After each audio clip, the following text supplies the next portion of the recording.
యోవేలు గ్రంథం 2వ అధ్యాయం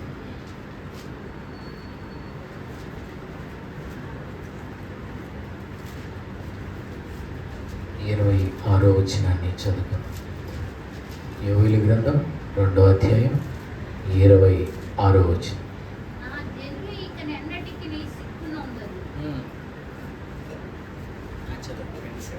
అప్పుడు ఇశ్రాయేలీయుల మధ్య నున్నవాడను నేనే అనియు, నేనే మీ దేవుడనైన యెహోవాననియు, నేను తప్ప వేరొక దేవుడొకడును లేడనియు మీరు తెలిసికొందురు. నా జనులు ఇకనెన్నడను సిగ్గునొందకయుందురు.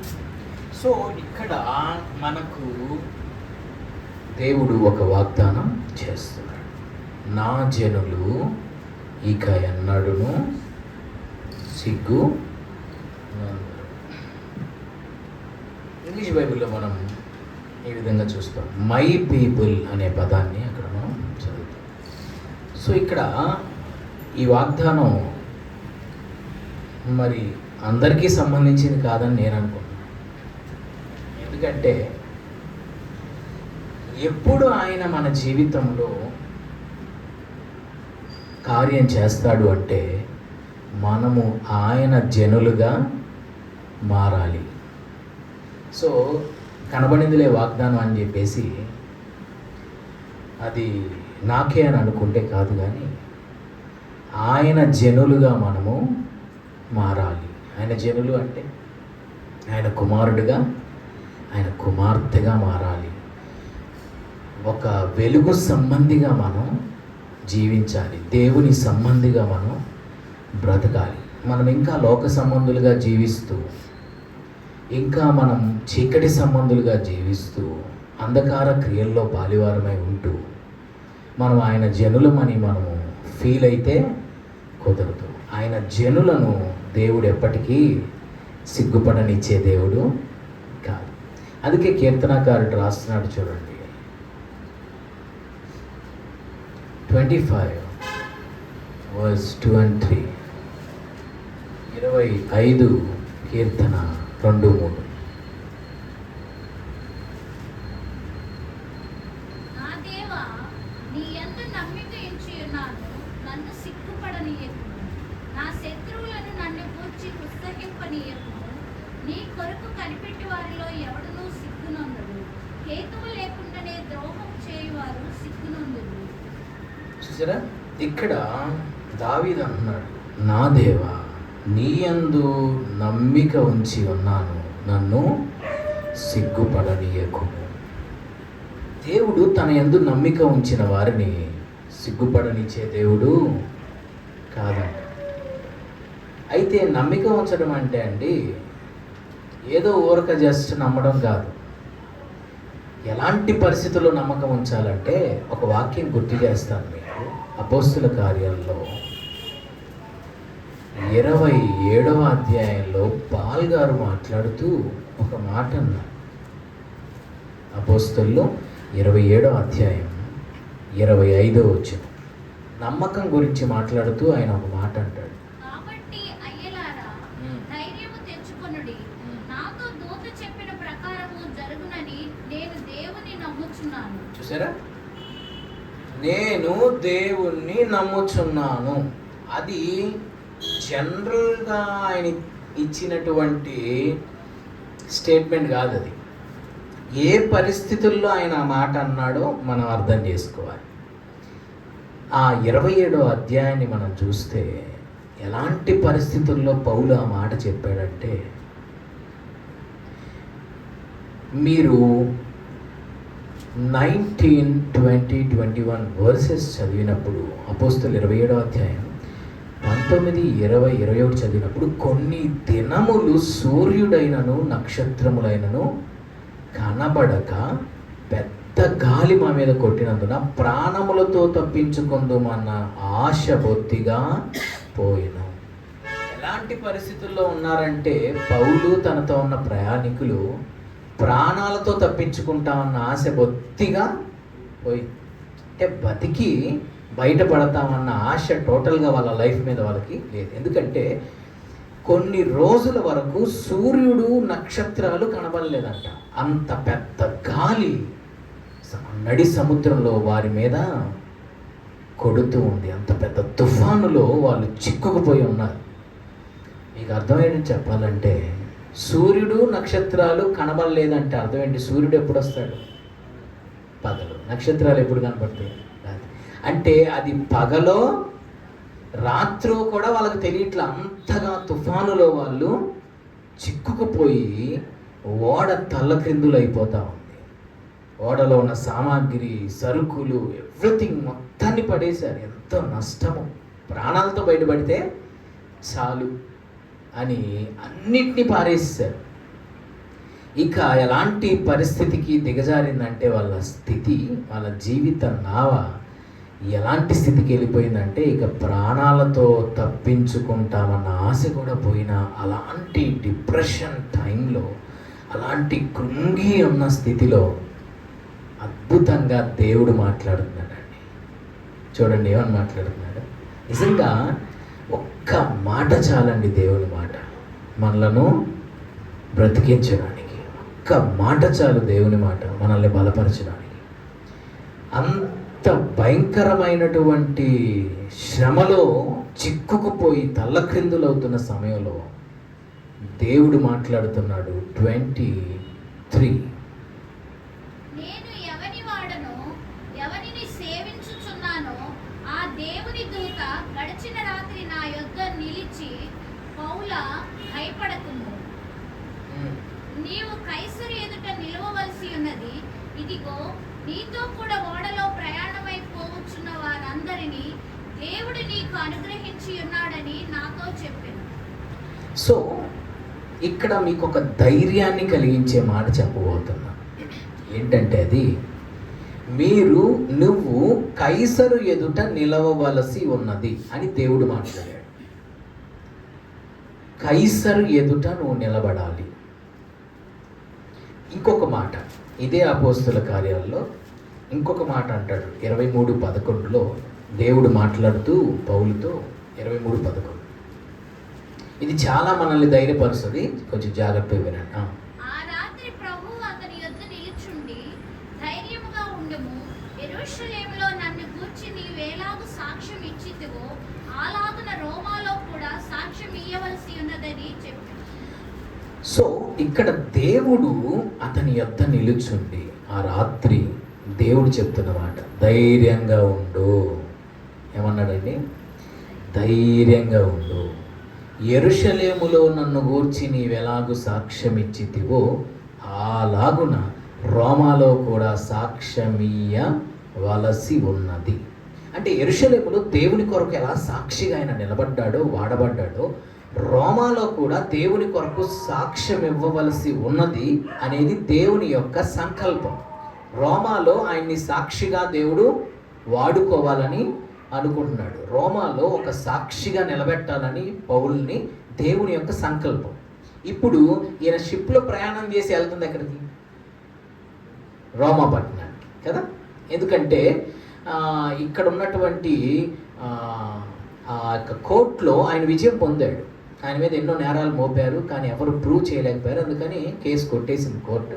ఇతన్ని ఇంకా విడుదల చేద్దామని మేము అనుకుంటున్నాము అంటే, సో అక్కడ ఉన్నటువంటి వాళ్ళు ఎట్లయినా ఈ పాల్ని చంపేదాకా మేము అన్నం తినమని ఒక తీర్మానం తీసుకుని కూర్చున్నారు. ఇంకా లాభం లేదు, ఇక్కడ కనుక మనం దొరికేవంటి చంపేస్తారని నేను కైసరు ఎదుట నేను నిలబడాలనుకుంటున్నాను, నేను అక్కడికి వెళ్ళి చెప్పుకుంటాను. అంటే మీకు అర్థమయ్యేది చెప్పాలంటే, హైకోర్టు నుండి సుప్రీంకోర్టులో నేను మరలా దీన్ని కంటిన్యూ చేయాలనుకుంటున్నాను. సో అని చెప్పేసి ఆయన కైసరు ఎదుట నిలబడతానని, తన ప్రాణాంతం కాపాడుకోవడానికి కైసరు ఎదుట నిలబడతానని ఆయనే అన్నాడు. వాస్తవానికి అధికారి వదిలిపెట్టేద్దాం అనుకున్నాడు. అందుకే అధికారి చెప్తాడు అన్నాడు, నేను వదిలిపెట్టేద్దాం అనుకున్నా, కానీ కైసరు ఎదుట చక్రవర్తి విమర్శకు నన్ను నిలపమన్నాడు అతను, అందుకే అక్కడ పంపించాల్సి వస్తుందని అన్నాడు. ఇప్పుడు రోమా ప్రాంతంలో దేవుని కొరకు సాక్షిగా వాడబడాలి. అది దేవుని యొక్క సంకల్పం. ఇప్పుడు చదివించాను కదా, యెరూషలేములో ఎలా నువ్వు సాక్ష్యం ఇచ్చావు, రోమాలో కూడా సాక్ష్యం ఇవ్వాలి. ఇప్పుడు వెళ్తున్న ప్రయాణం ఎక్కడికి? రోమా పట్టణానికి. రోమా పట్టణానికి వెళ్తున్న ఈ ప్రయాణంలో ఎలాంటి పరిస్థితి వచ్చింది? ప్రాణాలతో కూడా తప్పించుకుంటామన్న ఆశ బొత్తిగా పోయిన పరిస్థితి వచ్చింది. ఇప్పుడు చెప్పండి, రోమాలో సాక్షిగా నిలబెట్టుకొనుట దేవుని ప్రణాళిక. ఇప్పుడు ఈ మార్గమధ్యములో ఏ పరిస్థితులైనా పౌలుని ఆపగలవా? ఎందుకు ఆపలేవు? రోమాలో అతన్ని సాక్షిగా దేవుడు నిలబెట్టుకోవాలని ఆయన సంకల్పం కలిగి ఉన్నాడు, ఆయన ప్రణాళిక కలిగి ఉన్నాడు, ఆయన ఒక చిత్తమును ఉద్దేశమును కలిగి ఉన్నాడు. సో ఈ మార్గ మధ్యములో ఎటువంటి పరిస్థితి వచ్చినా దేవుడే చూసుకుంటాడు, దేవుడే వాటన్నిటినీ తొలగిస్తాడు, దేవుడే దరికి మనల్ని నడిపిస్తాడు. ఇదే కాన్సెప్ట్ ఇంకొక చోట కూడా ఉంటుంది చూడండి, మార్కు సువార్త. అంటే ఇక్కడ మీకు దేవుని ప్రణాళిక అనేది అర్థం అవ్వాలని ఇవి చూపించడం జరుగుతుంది. అంటే నేను చెప్పాలనుకుంది ఏంటంటే, దేవునికి నీ ఎడలో ఉన్న సంకల్పం నెరవేరకుండా ఏ పరిస్థితులు నిన్ను ఆపలేవు అని చెప్పడానికి ఈ విషయాలు గుర్తు చేస్తున్నా. జస్ట్ మార్కు సువార్త 4వ అధ్యాయం 35వ వచనం.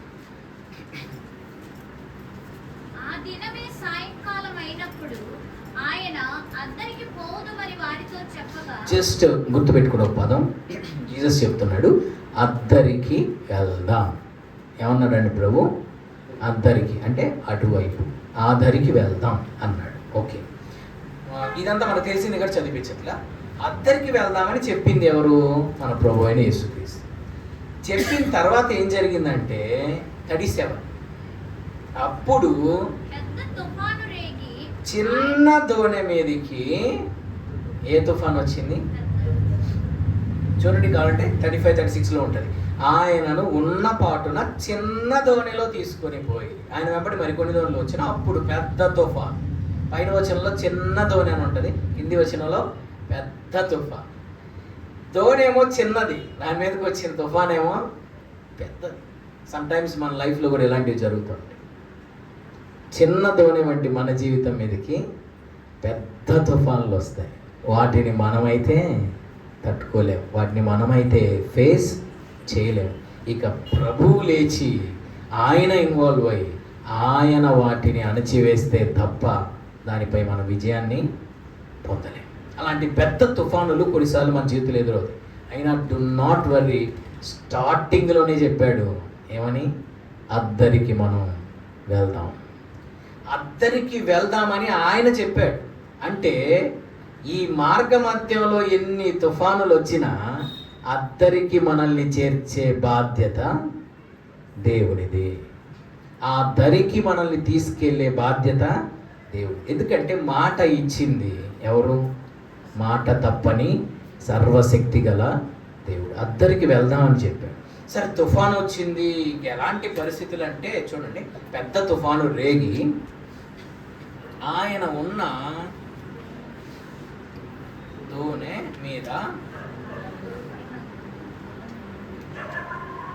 దోణి మీద అలలు కొట్టినందున దోణి నిండిపోయాను. చాలామంది చెప్పే విషయం ఏంటంటే, ఆయన ఉన్న దోణి మీదకి అలలు రావటం ఏంది? అది చాలామంది యొక్క పాయింట్. ఆయన ఉన్న దోణి మీదకి అలలు రావటం ఏంది? ఆయనతో పాటు కొన్ని దోణులు వచ్చినాయి అని, ఆ దోణుల మీదకి రావాలి కానీ ఆయన ఉన్న దోణి మీదకి రావడం ఏంటి? అది బైబిల్ యొక్క జ్ఞానము పూర్తిగా లేని వారు మాట్లాడే మాట. ఆయన ఉన్న దోణి మీదకే అలలు వస్తాయి. ఎందుకు వస్తాయి అంటే, నీ జీవితంలోకి అలలు వస్తున్నాయి అంటే ఆయన నీ దోణిలో ఉన్నాడు అనే దానికి అది ప్రూఫ్. నీ జీవితంలోకి అలలు ఎందుకు వస్తున్నాయి అంటే, ఆ అలలను ప్రభువు తన శక్తితో, తన మాటతో, తన గద్దింపుతో అణిచివేసి తన నామానికి మహిమను తెచ్చుకుంటాడు. అది దేవుని ప్రణాళిక. సో కాబట్టి నీ జీవితం అనే దోణి మీదికి అలలు వస్తున్నాయి అంటే అర్థం, నీ దోణిలో యేసుక్రీస్తు నిశ్చయంగా ఉన్నాడు, ఆయన నీతోనే ఉన్నాడు అని దాని అర్థం. సరే, ఇదంతా మనకు తెలిసిందే కాబట్టి మనం మెయిన్ పాయింట్ చెప్పుకొని మనం ముందుకు వెళ్ళిపోదాం. సరే, ప్రభు ఏమో అద్దరికి వెళ్దాం అని చెప్పాడు. ఇక్కడ సిచ్యువేషన్స్ చూస్తేనేమో దోణి నిండిపోయింది నీళ్లతో, తుఫాను రేగింది, భయంకరమైన పరిస్థితులు. ఇదే సందర్భాన్ని ఇంకొక చోట లూకాలో చదివితే, యోహాను లూకాలు ఇదే సందర్భం రాశారు. అక్కడేమని ఉంటుందంటే, వారు అపాయకరమైన స్థితిలో ఉండిరి అని ఉంటుంది. ఎలాంటి స్థితిలో ఉన్నారంట? They are in dangerous situation. అపాయకరమైన స్థితి. అంతే కదండి. ఇప్పుడు వీళ్ళందరూ చేపలు పట్టేవాళ్ళు, వీళ్ళకి పెద్ద కొత్త ఏం కాదు అసలు. ఈ అలలు, ఈ తుఫాన్లు, ఈ పెద్ద వాళ్ళకేమీ స్పెషల్ ఏం కాదు, వాళ్ళకి కామన్ అది. మరి వాళ్ళు కూడా భయపడిపోయి యేసు ప్రభువుని వచ్చి, ప్రభువా సహాయం చేయమని వేడుకున్నారంటే ఖచ్చితంగా అది చాలా డేంజరస్ సిచ్యువేషనే అని మనం అండర్స్టాండ్ చేసుకోవచ్చు. ఎందుకంటే గతంలో నేను చాలాసార్లు చెప్పాను, గలిలయ సముద్రానికి అలలు తుఫానులుకి పెట్టింది పేరు అనమాట. రిపీటెడ్గా వస్తూనే ఉంటాయి అని చరిత్ర చెప్తుంది. గలిలయ సముద్రం గురించి మీరు హిస్టరీ చూడండి. గలిలయ సముద్రం మీద రిపీటెడ్గా ఇంకా అలలు తుఫాన్లు అనేవి వస్తూనే ఉంటాయి. అది ఏమి స్పెషల్ కాదు, ఇట్లా వస్తూనే ఉంటాయి. ప్రజలు చనిపోతూనే ఉంటారు చాలామంది. అందుకే శిష్యులు కూడా అమ్మో పోతాం అని ఎందుకు అన్నారంటే, అది నార్మల్గా అన్నది కాదు, వాళ్ళకి అదొక ఆలోచన అనమాట. ఇక్కడ చాలామంది చనిపోయారు ఈ తుఫానుల్లో, వాళ్ళు ఆత్మలై తిరుగుతున్నారనే ఒక అభిప్రాయం ఆ ప్రాంత ప్రజలకు ఉంది. అందుకని అమ్మో భూతం, ఈ అసలుకే తుఫాన్లో మేము చిక్కుకొని అల్లాడిపోతుంటే ఈ భూతానికి మేమే కనపడ్డాం, ఈ భూతానికి మేమే దొరికాము అని కేకలు వేశారు. సో కాబట్టి వారు అంతగా కేకలు వేసి భయపడిపోయారంటే ఖచ్చితంగా అది చాలా అపాయకరమైన పరిస్థితిలో వాళ్ళు చిక్కుకున్నారు. అయినా సరే మన ప్రభు లేచి గాలిని గద్దించాడు, నిశ్శబ్దమై ఊరకుండమని సముద్రంతో చెప్పగా. తెలుగులో నిశ్శబ్దం అని ఉంది, కానీ అసలు ఒరిజినల్ గ్రీక్లో జీసస్ అన్నారంట, షట్ అప్ యువర్ మౌత్. ఎవరితో? వాళ్ళ పిల్లోడితో కాదు, మన పిల్లలతో మనం నోరుమొయ్యి అంటాం కదా. అన్నం తినేటప్పుడు కొన్నిసార్లు మనకే తెలియదు, నోరు మూసుకొని తినాలి. పిల్లలు ఏమంటారు, నోరు మూసుకొని ఎట్లా తింటారు అంటారు కదా. మన పిల్లల్ని మనం గద్దించినట్టు ప్రకృతిని ఆయన ఎంత అథారిటీ కలిగిన వాడు, ఎంత శక్తివంతుడు. ప్రకృతిని, సముద్రాన్ని షడప్, నోరు మూయమంటే సైలెంట్గా అంత పెద్ద సముద్రం కూడా మిక్కిలి నిమ్మలమైపోయింది.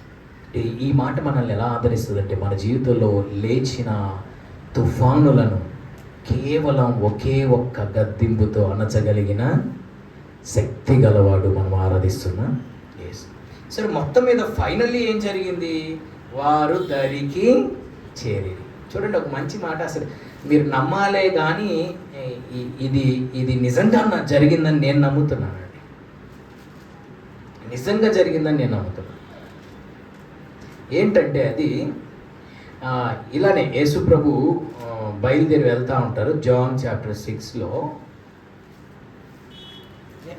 ఐ స్ట్రాంగ్లీ బిలీవ్ అండి. అది చదవడానికి వాస్తవానికి అది కొంచెం డైజెస్ట్ అవ్వదు మనకి, కానీ ఫెయిత్తో మనం దాన్ని యాక్సెప్ట్ చేయాలి. 6వ అధ్యాయం యోహాను సువార్త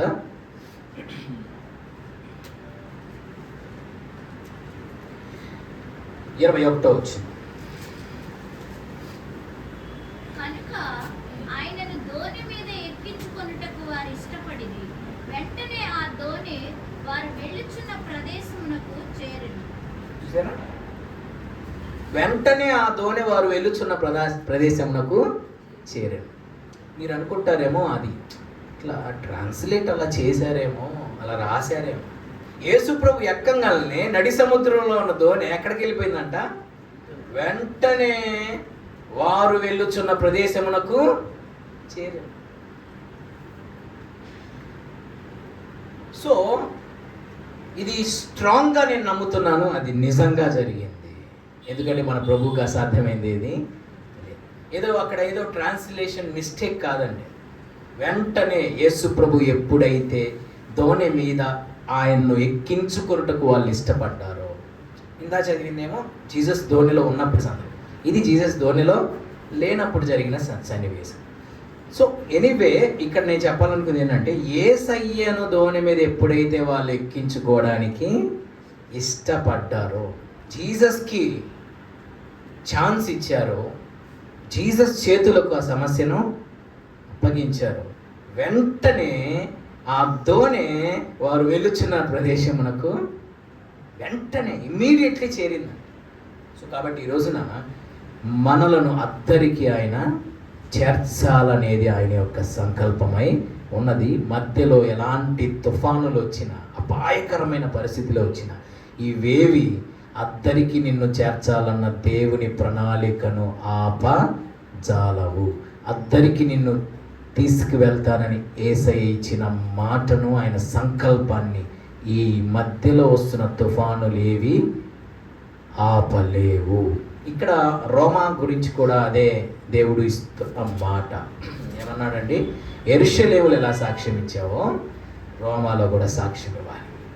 దేవుడు చెప్పిన మాట బాగానే ఉంది, కానీ ఇక్కడ చూస్తేనేమో ప్రాణాలతో బయటపడతామన్న నమ్మకం లేని పరిస్థితులు చూస్తేనేమో ఎగెనెస్ట్గా ఉన్నాయి. దేవుడేమో నువ్వు రోమాలో నిలబడాలన్నాడు. అసలు ఇక్కడ ఈ సముద్రంలోనే జల సమాధి అయ్యేటట్టుంది పరిస్థితి, కానీ దేవుడేమో నువ్వు రోమాలో నిలబడాలి, కైసరు ఎదుట నిలబడాలి. అది దేవుని సంకల్పం. ఆ రాత్రి దేవుడు మాట్లాడిన మాట అండి, అసలు ఎంత రోషంగా చెప్తాడంటే, అందరూ ఎంత భయంలో ఉన్నారంటే ఇక బ్రతుకు జీవుడా అన్నట్లు వారి జీవితం, బ్రతికి బయటపడతామన్న నమ్మకం లేదు వారి జీవితాలు. అలాంటి టైంలో పాల్ గారు లేచి, ధైర్యం తెచ్చుకోరడని మిమ్మల్ని నేను వేడుకుంటున్నాను, ఓడకే కానీ మీలో ఎవని ప్రాణానికి హాని కలగదట. అవునా? నీకెలా తెలుసాయా? అప్పుడు చెప్తాడు, నేను ఎవని వాడనో, ఎవనిని సేవిస్తున్నానో ఆ దేవుడు రాత్రి నాతో మాట్లాడాడు.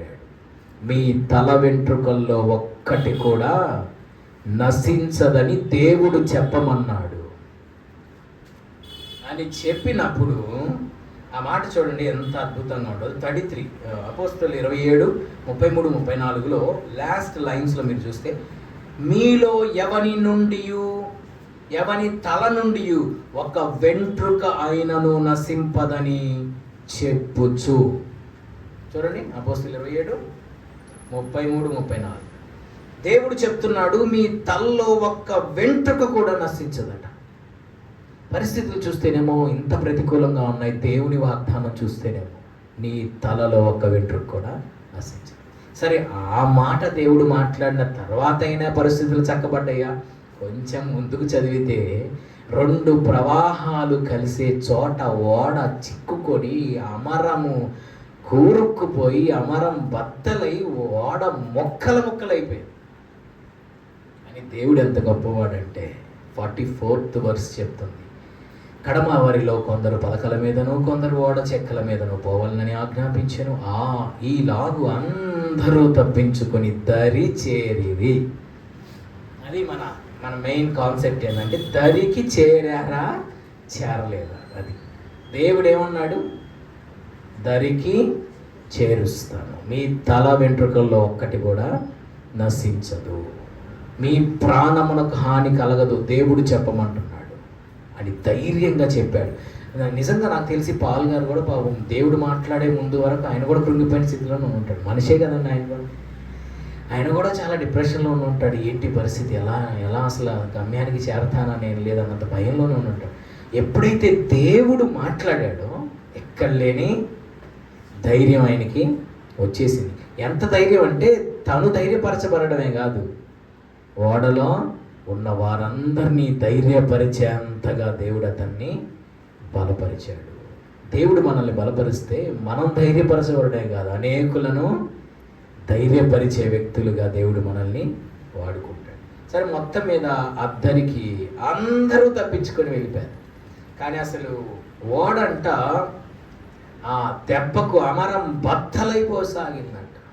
ఓడ బద్దలైపోయే పరిస్థితి. కానీ ప్రభు ఇచ్చిన మాట నిశ్చయముగా నెరవేరింది.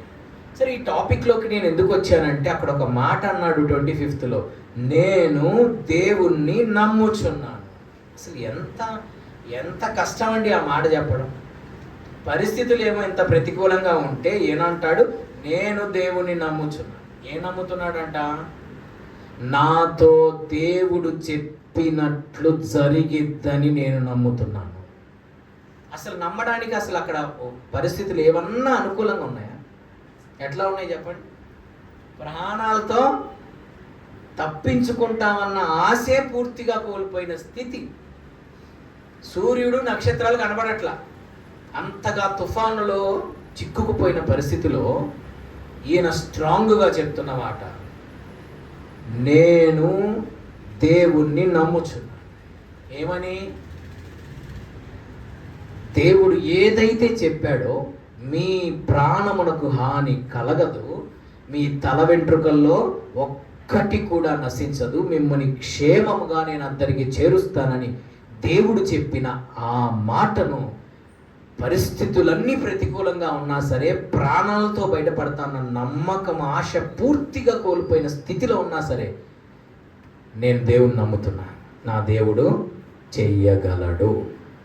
ఇలాంటి పరిస్థితుల్లో నుండి కూడా నన్ను దేవుడు విడిపించి నన్ను అందరికీ క్షేమంగా చేర్చగలిగిన శక్తిమంతుడని నేను దేవుణ్ణి నమ్ముచున్నాను. ఈ రోజున ఆ స్టేట్మెంట్ మనం ఇవ్వాలి.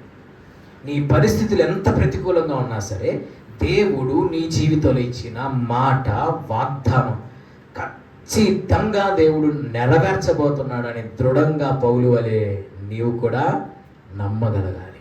అదే పౌలు అంటున్నారు, నేను దేవుణ్ణి నమ్ముచున్నా, పరిస్థితులు ఎలా ఉన్నా సరే నేను నమ్ముచున్నా. అందుకనే మీకు కీర్తనలో ఒక వాక్యాన్ని చదివించి ఇక్కడికి వచ్చాను. 25లో ఏమన్నాడు? దేవా, నీ యందు నమ్మిక ఉంచి ఉన్నాను, నన్ను సిగ్గుపడనివ్వకు. అపోస్తలుడైన పౌలు దేవుణ్ణి నమ్మాడండి. దేవుడు ఆయన సిగ్గుపడినిచ్చాడా? క్షేమంగా అందరికీ చేర్చాడు. నేను చెప్పాలనుకుంది ఏంటంటే, తన జనులను దేవుడు ఎప్పటికీ సిగ్గుపరిచే దేవుడు కాదు. ఆయన యందు నమ్మిక ఉంచిన వారిని, నమ్మిక ఉంచడం అంటే నాట్ జస్ట్ బిలీవింగ్, ఏదో ఊరక నమ్మడం కాదని. ఎలాంటి పరిస్థితుల్లో నువ్వు ఉన్నా దేవుణ్ణి నువ్వు నమ్మగలగాలి, ఆయన శక్తిని నమ్మగలగాలి, ఆయన వాగ్దానాన్ని నమ్మగలగాలి. పౌలు ఎలాగైతే అన్ని ప్రతికూల పరిస్థితుల్లో నా దేవుడు చెప్పింది జరిగిద్దని, నేను దేవుణ్ణి నమ్ముచున్నానని ఎలా దృఢంగా నమ్మాడో, ఎలాంటి పరిస్థితుల్లో ఈరోజు ఈ క్షణం నువ్వు ఉన్నా దేవుణ్ణి, ఆయన వాగ్దానాన్ని నీవు దృఢంగా నమ్మగలిగిన స్థితిలో ఉంటే ఆయన నిన్ను సిగ్గుపడనివ్వడు రానున్న రోజుల్లో. అందుకని కీర్తనల్లో మరొక మాట మనం చూస్తాం. 22:4 and 5, 22వ కీర్తన 4-5లో కూడా దీనికి రిలేటెడ్గా ఒక వచనం ఉంది. మా పితరులు నీ యందు నమ్మిక ఉంచిరి, వారు నీ యందు నమ్మిక ఉంచగా నీవు వారిని రక్షించితివి, వారు నీకు మొరపెట్టి విడుదల నొందిరి, నీ యందు నమ్మిక ఉంచి సిగ్గుపడకపోయి. చూసారా? సేమ్ ఇదే విషయం. నీ యందు వారు నమ్మిక ఉంచి వారు సిగ్గుపడకపోయిరి. ఎవరు? మా పితరులు. పితరులు నీ యందు నమ్మిక ఉంచారయ్యా. నీ యందు నమ్మిక ఉంచిన వారిని నువ్వు సిగ్గుపడనివ్వలేదు. వాళ్ళు సిగ్గుపడలేదు, ఎందుకంటే వారు నీ యందు నమ్మిక ఉంచారు. నేను చెప్పాలనుకుంది ఏంటంటే, ఆయన యందు మన పితరులు నమ్మిక వచ్చినప్పుడు దేవుడు మన పితరులను సిగ్గుపడనివ్వలేదు. ఆయన యందు నమ్మిక ఉంచిన నిన్ను, నన్ను, మనలను కూడా దేవుడు అన్నాడు సిగ్గుపడనిచ్చే దేవుడు కాదు. 25:3లో ఇంకో మాట, 25వ కీర్తన 3వ వచనం, నీ కొరకు కనిపెట్టు వారిలో ఎవడునూ సిగ్గునందడు.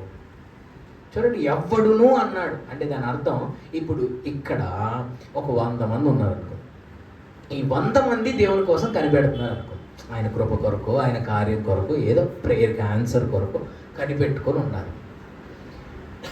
ఎవడును అనే పదానికి అర్థం ఏంటంటే, ఇక్కడ 100 మెంబర్స్ ప్రభు కొరకు కనిపెట్టుకుంటే ఈ 100 out of 100ని దేవుడు సిగ్గుపరచడు అని దాని అర్థం.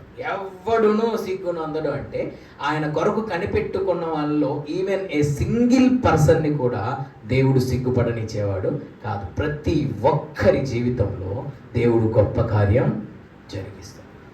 సో ఆయన కొరకు కనిపెట్టుకున్న వారిలో ఏ ఒక్కరిని కూడా దేవుడు సిగ్గుపడనివ్వడు. అందుకనే 40:1లో కీర్తనాకారుడు అంటాడు, 41వ వచనం, యెహోవా కొరకు నేను సహనముతో కనిపెట్టుకొంటిని, ఆయన నాకు చెవియొగ్గి నా మొర ఆలకించెను. చూసారా? యెహోవా కొరకు నేను సహనముతో కనిపెట్టుకున్నాను. ఎలా కనిపెట్టాలండి దేవుని కోసం? సహనం ఉండాలి. దేవుని కొరకు కనిపెట్టుకుని ఆయన కార్యం కొరకు, ఆయన కృప కొరకు ఎవరైతే కనిపెట్టుకుని ఉన్నారో వారిలో సహనం ఉండాలి.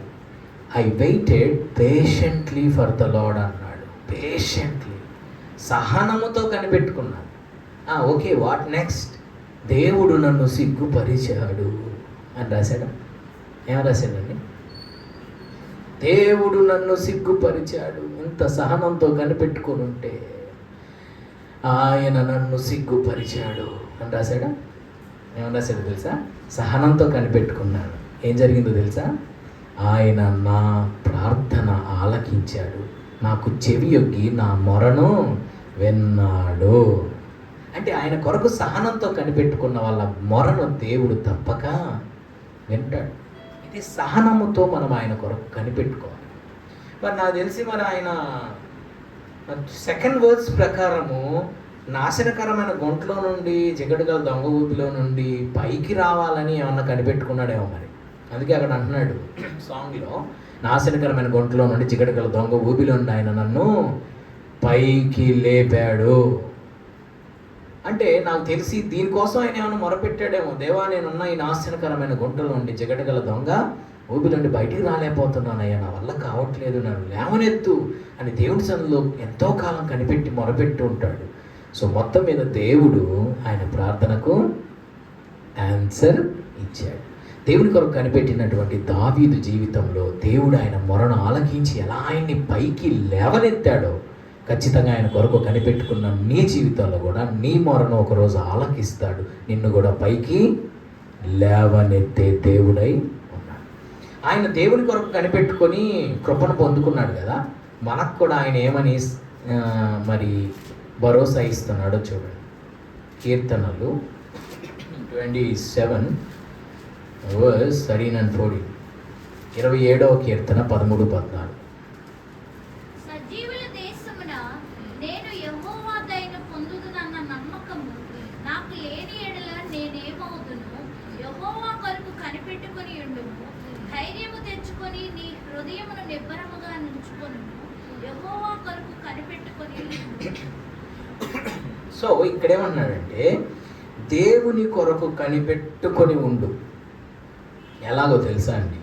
ధైర్యం తెచ్చుకో, నీ హృదయం నిబ్బరంగా ఉంచుకో, దేవుని కొరకు కనిపెట్టుకో. ఆయన తన లైఫ్లో దేవుని కొరకు కనిపెట్టి దేవుని ద్వారా ఆ కృపను పొందుకొని అనుభవపూర్వకంగా చెప్తున్నమాట. దేవుని కొరకు కనిపెట్టుకోండి. ఎలానో తెలుసా? ధైర్యం తెచ్చుకోండి, హృదయాన్ని నిబ్బరంగా ఉంచుకోండి, దేవుడి కోసం కనిపెట్టండి. ఎందుకంటే అనుభవంతో చెప్తున్నాను, ఆయన కొరకు కనిపెట్టు వారిలో ఎవరిని సిగ్గుపడనిచ్చే దేవుడు ఆయన కాదు. మీరు ధైర్యం తెచ్చుకోండి, మీ హృదయాన్ని నిబ్బరంగా ఉంచుకోండి. ఎందుకంటే ఆయన కొరకు కనిపెట్టుతున్న నిన్ను దేవుడు ఎప్పటికీ సిగ్గుపడనివ్వడు. మరొక మాట చదువుకుందాం, మనందరికి బాగా తెలిసింది. రోమన్స్ 5:5లో మనకి ఒక మంచి మాట. రోమ 5:5. ఎందుకనగా ఈ నిరీక్షణ మనలను సిగ్గుపరచదు. చూసారా? రోమ 5:5లో రాయబడింది, ఎందుకనగా ఈ నిరీక్షణ మనలను సిగ్గుపరచదు. ఏంటంటే అసలు మన నిరీక్షణ? మన నిరీక్షణ ఏంటో చెప్పగలరా ఎవరైనా?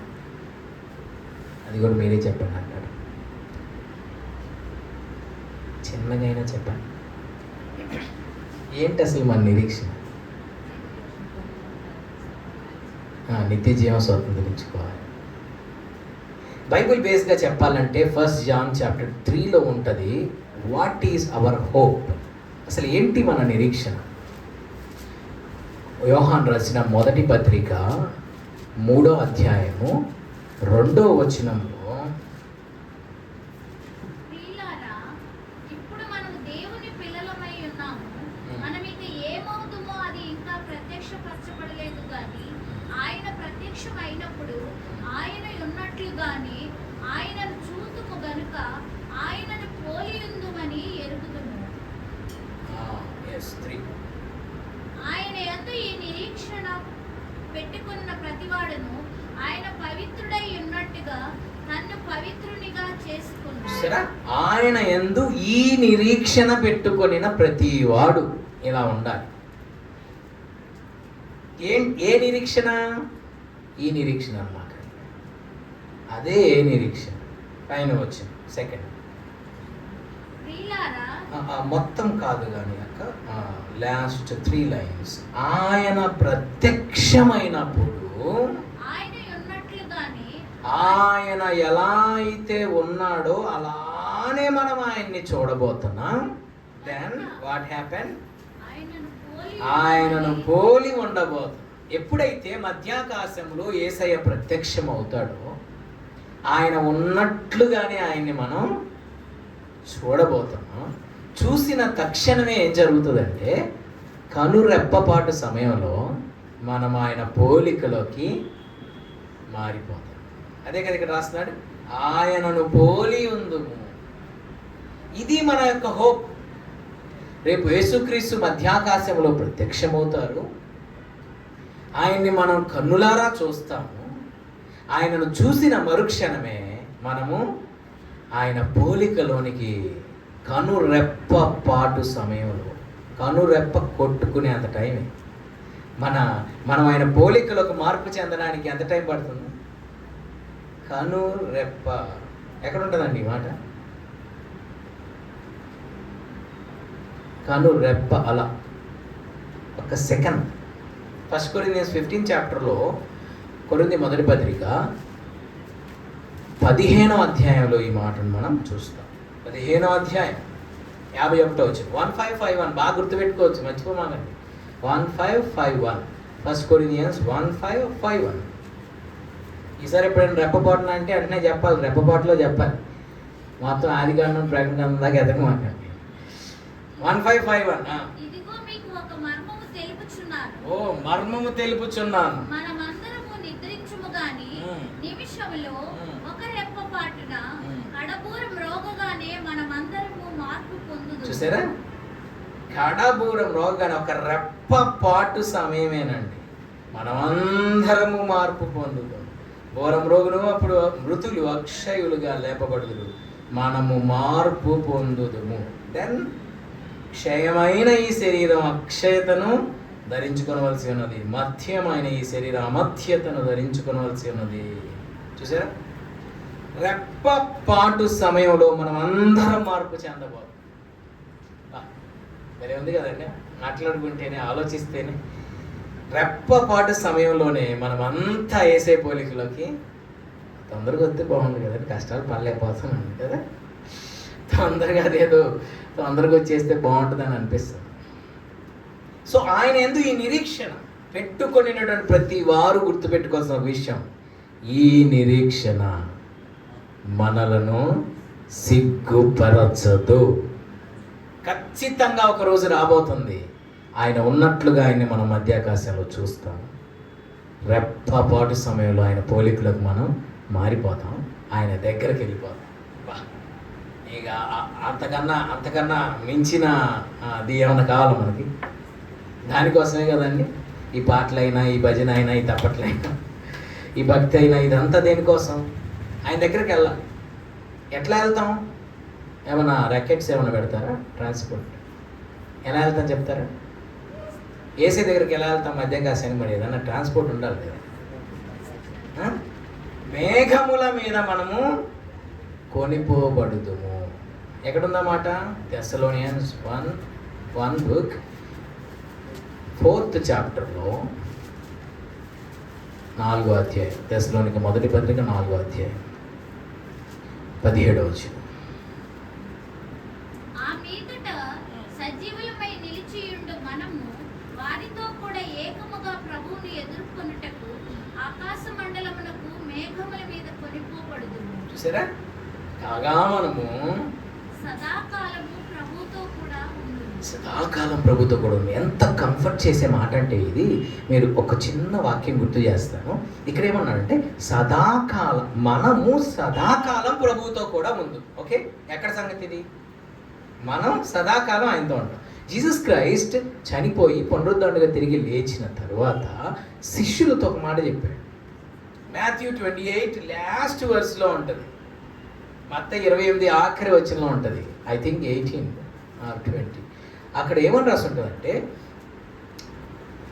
యుగ సమాప్తి వరకు సదాకాలం నేను మీతో కూడా ఉండొచ్చు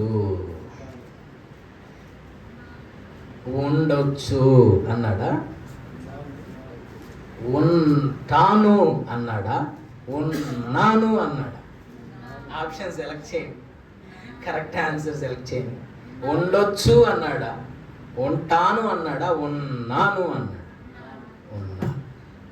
యుగ సమాప్తి వరకు సదాకాలం నేను మీతో కూడా ఉన్నా. ఈ భూమి మీద సంగతి సదాకాలం ఇక్కడ ఆయన మనతో ఉన్నాడు, అక్కడ సదాకాలం మనం ఆయనతో ఉన్నాడు. ఇంకా ఆయన మనతో లేని సమయం అనేది ఉందా?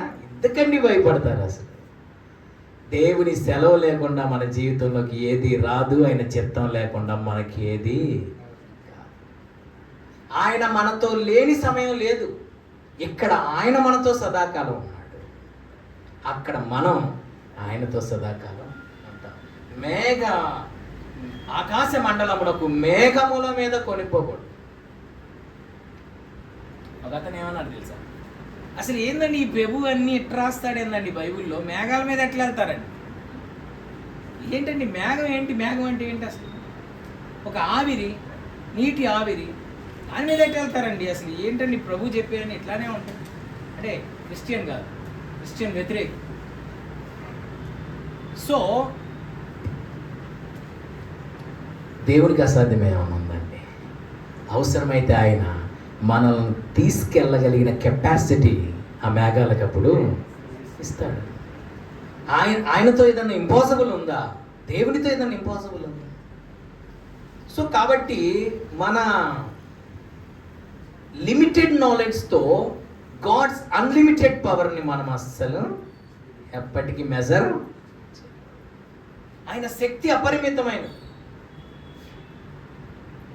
ఆయన జ్ఞానము అపరిమితం. లాస్ట్ ఫైనల్గా ఒక్క వచనమే చెప్పి ప్రార్థన చేస్తే, యెషయా గ్రంథం నుండి చాలా ఎంకరేజింగ్ వర్స్ అది, సేమ్ కాన్సెప్ట్ మీద.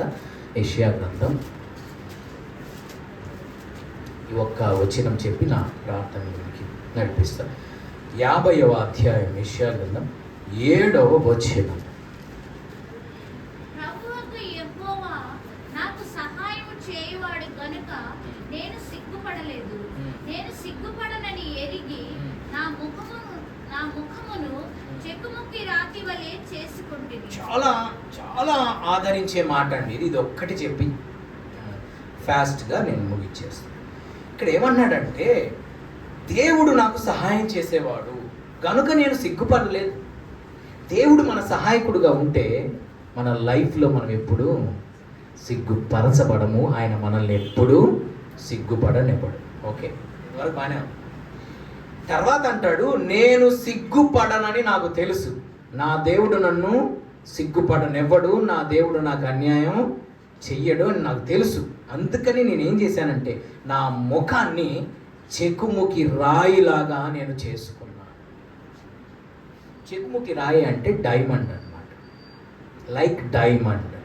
ఒక వజ్రంలాగా నా ముఖాన్ని నేను స్ట్రాంగ్ చేసుకున్నాను. డైమండ్ ఎలా ఉంటుంది? చాలా స్ట్రాంగ్. పప్పు గుత్తి పెట్టి నలక కొడతారు మీరు డైమండ్ని. డైమండ్ పగిలిద్దా? చాలా స్ట్రాంగ్. సో తన ముఖాన్ని చెకుముకి రాయిలాగా స్ట్రాంగ్ చేసేసుకున్నాడు. ముఖము అంటే ముఖం కాదు, ముఖము అంటే హార్ట్ అని అర్థం. ఎందుకంటే హార్ట్లో ఉన్న విచారం ఎక్కడ కనపడుతుంది? ఫేస్లో కనపడుతుంది. నువ్వు ఏంటి ఈరోజు ఎలా ఉన్నావు అంటారు. వాళ్ళు ఏమన్నా మన హార్ట్ని బయటికి తీసి చూసారా? ఎలా తెలిసింది మన హార్ట్లో ఉన్న విచారం? మన ముఖంలో తెలిసింది. సో నా ముఖాన్ని చెకుముకి రాయిలాగా నేను చేసుకున్నానంటే అర్థం, నా దేవుడు నన్ను సిగ్గుపడనివ్వడం నాకు తెలుసు. అందుకనే ఎటువంటి సిచ్యువేషన్స్లో అయినా నా ఫెయిత్ని నేను అంత స్ట్రాంగ్ చేసేసుకున్నాను. నా హార్ట్ని నేను అంత స్ట్రాంగ్ చేసేసుకున్నాను. ఈ యొక్క సిచ్యువేషన్స్కి, ఈ పరిస్థితులకు, సాతాను శోధనలకు నేను మూవ్ అండ్ షేక్ అయ్యే పొజిషన్లో లేను. నేను నా హృదయాన్ని దేవునిలో అంత స్ట్రాంగ్ చేసేసుకున్నా, నా ఫెయిత్ని నేను అంత స్ట్రాంగ్ చేసేసుకున్నా. ఇవేవి నన్ను షేక్ చేయలేవు, మూవ్ చేయలేవు. ఎందుకంటే నా దేవుడు నన్ను సిగ్గుపడనివ్వడని నాకు తెలుసు కాబట్టి నా ఫెయిత్ని నేను ప్రభువులో అంత స్ట్రాంగ్ చేసేసాను. ఒకరోజు ఒక ఇంటికి వెళ్తే ఒక పెద్ద ఆవిడ అన్నారు, పాస్టర్ గారు, అన్యులే అన్నమాట వాళ్ళు, పాస్టర్ గారు అసలు నాకు వచ్చిన ఈ సమస్యను నేనైతే తట్టుకునే శక్తి అయితే నాకు లేదండి, కానీ ఆ భగవంతుడు నా హృదయంలో బండేశాడండి, ఆ భగవంతుడు నా హృదయంలో రాయినేసాడండి అనగా నాకు కాసేపు అర్థం కాదంటే ఆ ఓల్డ్ వర్డ్స్ నాకు అర్థం కాదు. బండేయడం ఏంది, రాయడం ఏంది, అసలు ఇది ఎట్లా కుదిరిద్దా అనుకున్నాను. తర్వాత ఆమె చెప్తున్న మాటలను బట్టి నాకు అర్థమైంది, ఓహో అంటే అర్థం నిజంగా రాయేసాడని కాదు, దాన్ని బేర్ చేయగలిగిన, దాన్ని ఓవర్కమ్ చేయగలిగిన శక్తిని నాకు ఇచ్చాడు, ఆ ధైర్యాన్ని నాకు ఇచ్చాడని ఆమె యొక్క అభిప్రాయం. సో అట్లానే మన హృదయాన్ని ఎలా మార్చుకోవాలి అని ఇక నేను చెప్పే కాన్సెప్ట్ కఠినం పరచుకోమని కాదు, ఫెయిత్లో అంతా స్ట్రాంగ్ చేసేసుకోవాలి, అంత స్థిరపరచుకోవాలి. ఎందుకు? నా దేవుడు నన్ను సిగ్గుపడ్డాడు. అలాంటి కృప దేవుడు మనకు దయచేయాలి.